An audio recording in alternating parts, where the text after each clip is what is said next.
The compulsion, yes, always. A thrumming in the void, a restlessness. Given the dust of atoms, the crackle of energy, as its sandbox, its infinite power, the creator could not but create. It was an exhale after an eon of held breath. A lung expanding had to breathe out a larger existence. This was the singular joy, the only hum that answered the void's vast silence, a vibration of pure pleasure, as intentions met substance, as thought took on weight and heat. So, creation became breath, relentless, unending, a constant, unfolding.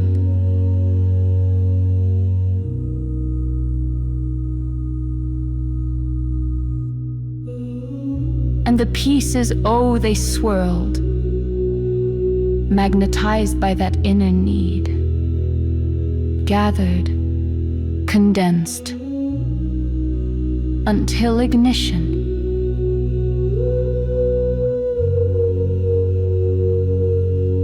Stars. First, the great blazing hearts, tearing light from darkness. And that was good.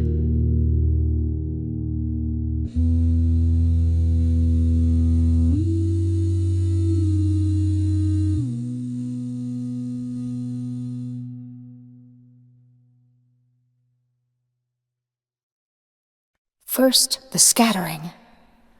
Lone embers in the deep, cold, dark.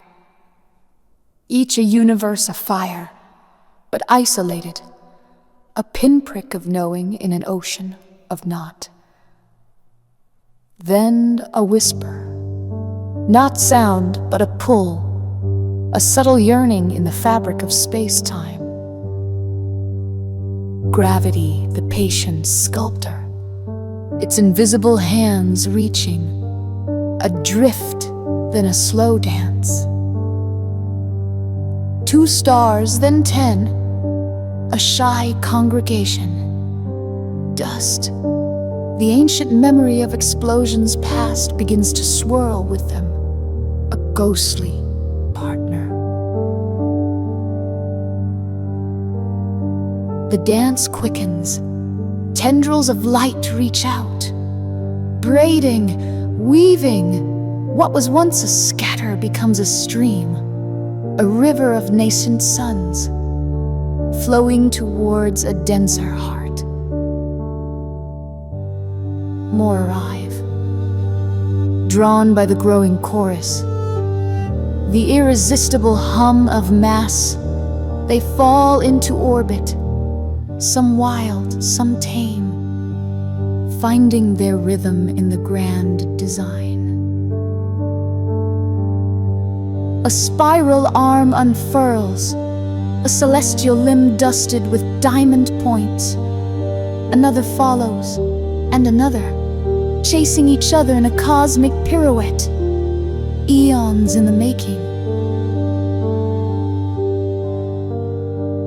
At the center, a ferocious bloom, a density of light and fury, where stars jostle shoulder to shoulder, a brilliant, blinding core.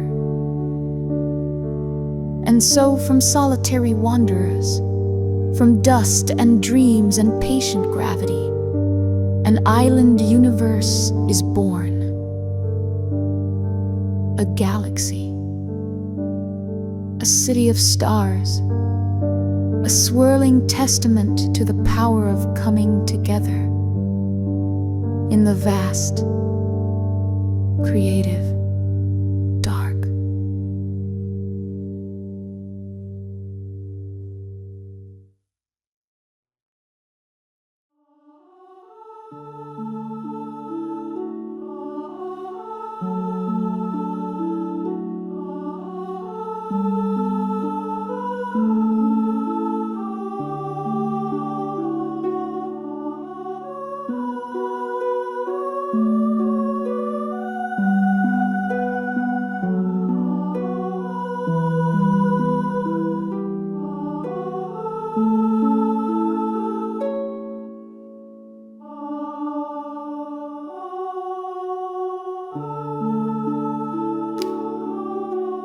that was a thrill.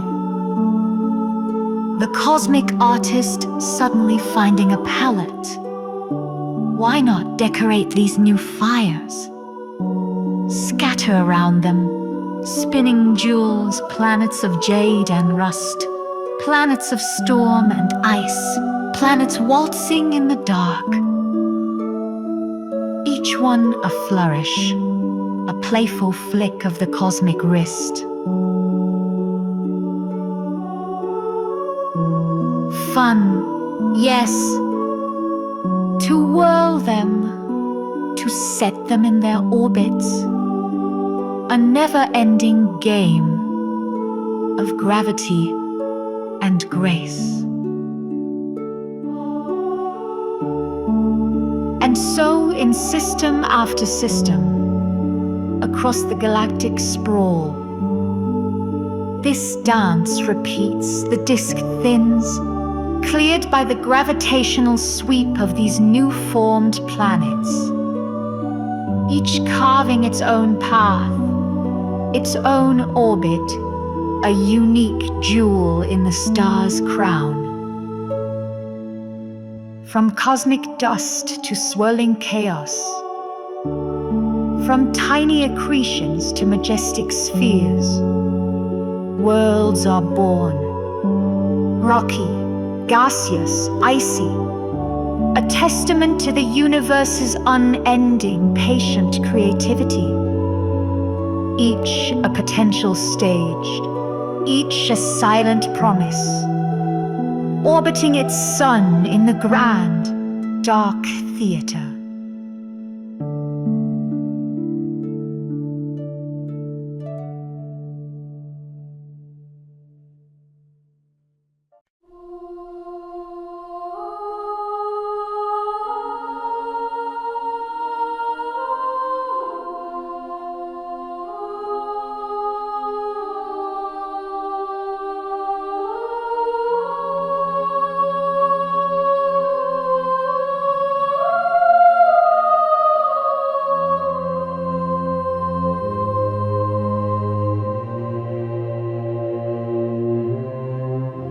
Creativity is never a finished song. No, it breathes, it whispers to itself.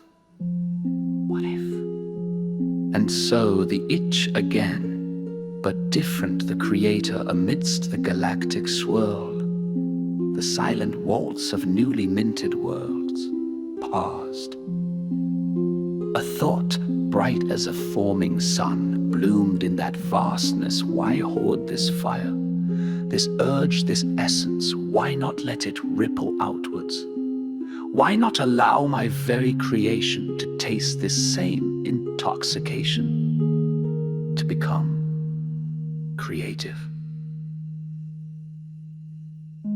A breath held, then released, carrying a new intent, and so a spark, a sliver of that divine compulsion was offered, not forced, but gently laid upon the waiting canvases of those spinning planets, each touched now with a deeper potential. And life, oh, life began, a stirring in the primordial soups, a reaching in the crystalline caves, and unfurling beneath alien suns. Not one life, but myriad forms dictated by the chemistry of their cradles, by the pressure of their skies, by the dance of their many moons. Things that swam in seas of ammonia, things that breathed methane, things that photosynthesized a light from stars unseen by human eyes, and they connected. Oh, how they connected. Hunter hunted symbiont and host, a delicate, brutal, beautiful web of dynamic interrelationships, a constant becoming, a striving, a miniature echo of that first grand compulsion. The creator watched. This was new. Not the direct hand, but the seeded possibility, now flowering into such unexpected, chaotic, wondrous complexity. A warmth spread through the void, a satisfaction deeper than the rumble of forming galaxies, a cosmic smile perhaps unseen, and the thought clear and resonant as a perfectly struck chord. That's good. Ah, yes, that is very, very good. And so the eons unspooled, a cosmic tapestry woven strand by patient strand, worlds once barren baubles now teemed. Complexity wasn't imposed, it blossomed, a fractal unfolding from within. The intelligence of creation wasn't a single point, but a distributed shimmer held in the intricate dance of species in the way forests breathed and oceans churned with purpose. Life, in its countless forms, became a self-perpetuating engine of wonder. Then, one day, the Creator, observing this magnificent, sprawling garden, felt that familiar itch again. A new nuance to the old compulsion. More, it whispered, deeper.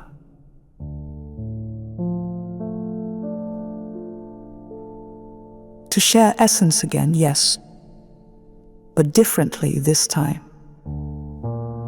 Not just the spark of being, but the spark of knowing being, of shaping, being to draw from the very fabric of its creations. From the minds that are already flickered into awareness and forge something else.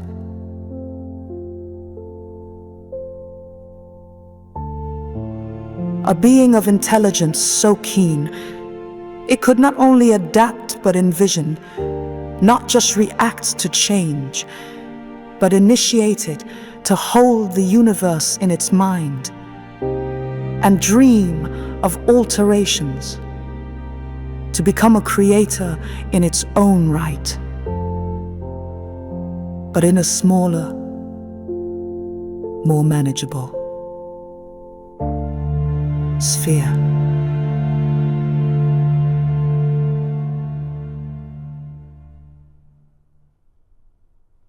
And with this thought, a divine tremor.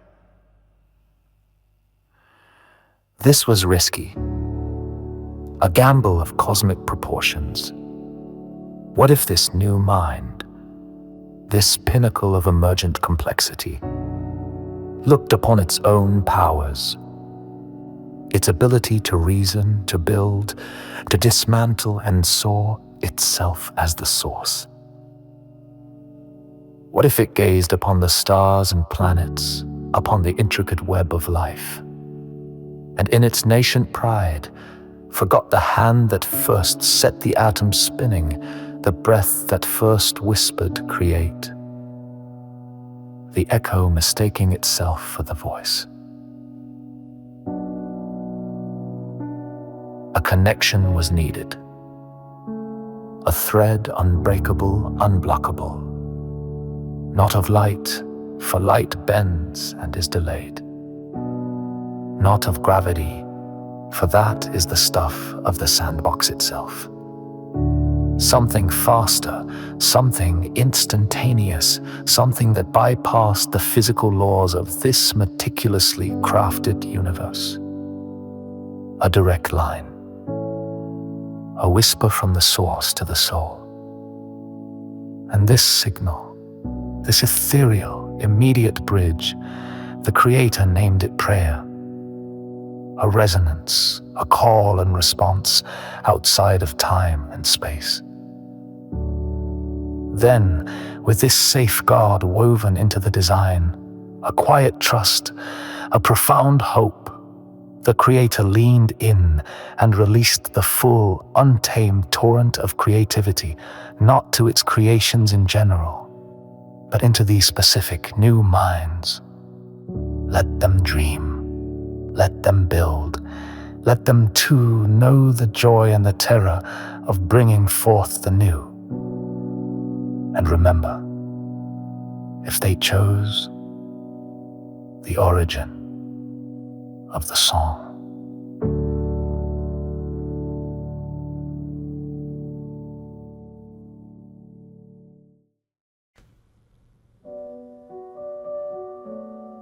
And the Creator watched,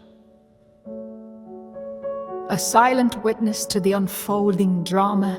Populations bloomed like fields after rain, across 1,000 worlds, 1,000,000 biomes. They invented levers and wheels, fire and pigment, things that to the architect of galaxies were childlike scrawls. Yet to the hands that shaped them, to the minds that first conceived them, they were miracles, and a gentle fondness, a cosmic smile, played upon the Creator's awareness. But then a shadow fell across that joy, a consequence sharp and unintended of the grand design.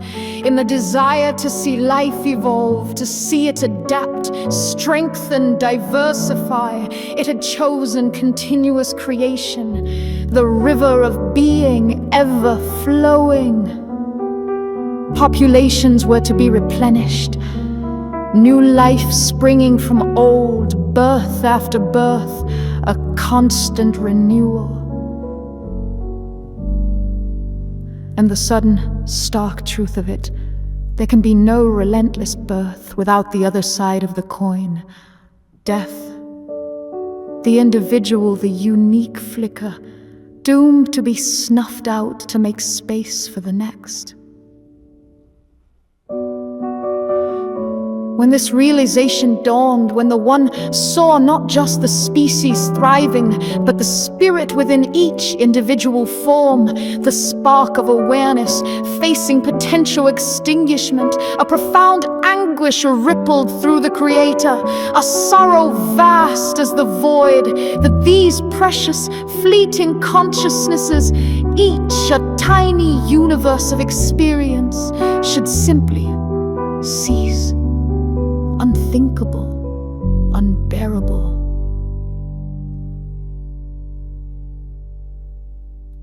A new determination solidified, born of that divine sorrow.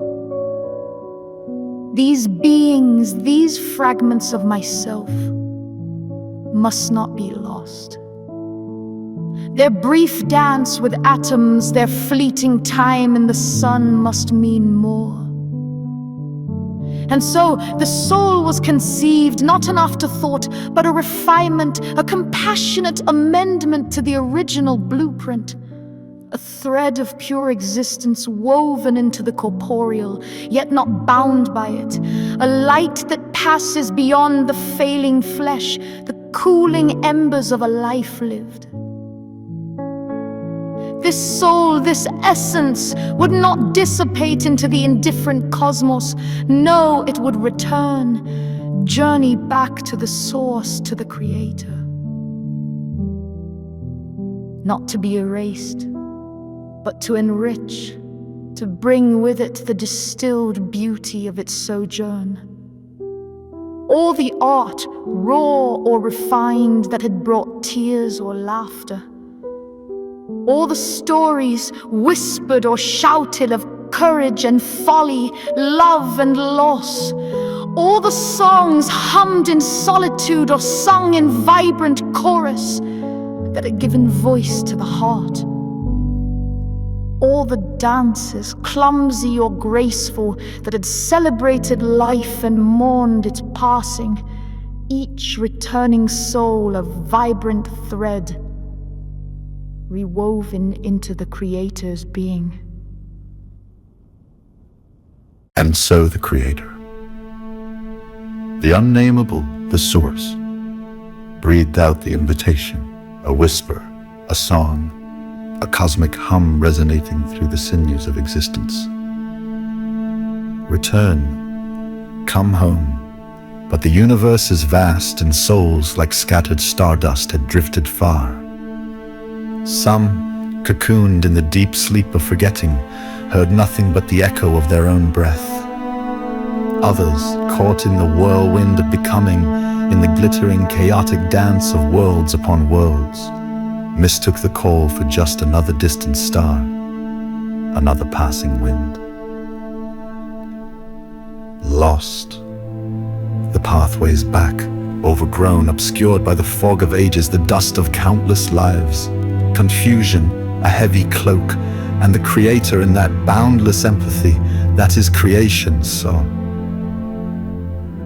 Felt the yearning, the disconnect, decided then, I will go to them, not in full glory too blinding for eyes accustomed to shadow, but as fragments, as mirrors, as avatars, flickers of the primal flame, each carrying the core, the essence, the unmistakable scent of home. Into the myriad worlds they descended. These messengers, these extensions of the divine will. Some walked as quiet teachers, some as radiant healers, some as challenging prophets, some as silent, loving presence, their task to offer a light, a single, unwavering candle in the overwhelming darkness. A beacon, yes, a signal fire on a distant shore, saying this way, remember this way. A gentle hand, a guiding star, a melody that stirs a forgotten memory. The one who sent them wore countless names. Yahweh, God, Brahman, Allah, Great Spirit, the All and the Gods, these sparks of the infinite. They too were known by many titles: Christ, Buddha, Krishna, Bodhisattva, Saint.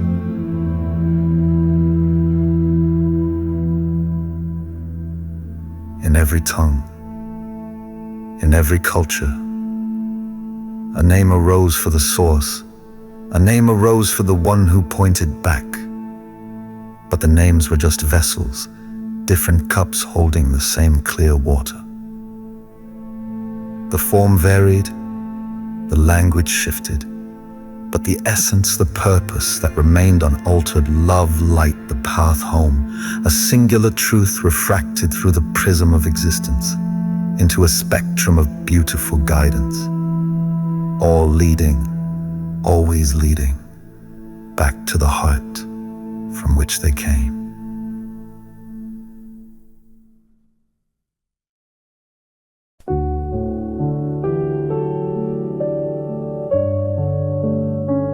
And so they returned, a river of light, flowing back to the source and the Creator, the unfolding, the ever-becoming, grew.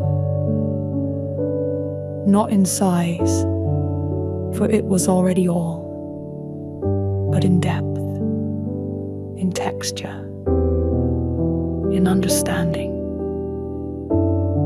Expanded by the echoes of a billion lives, made richer by every joy, every sorrow, every act of creation, however small, that had flickered into being within these fragments of its own eternal, creative fire.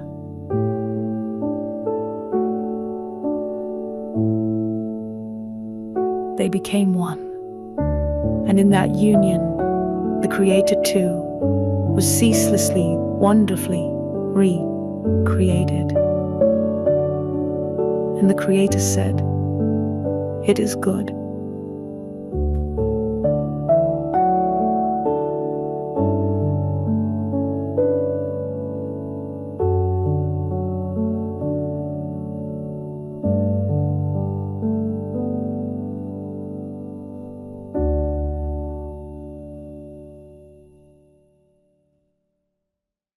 We are waves arising from one ocean,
rising from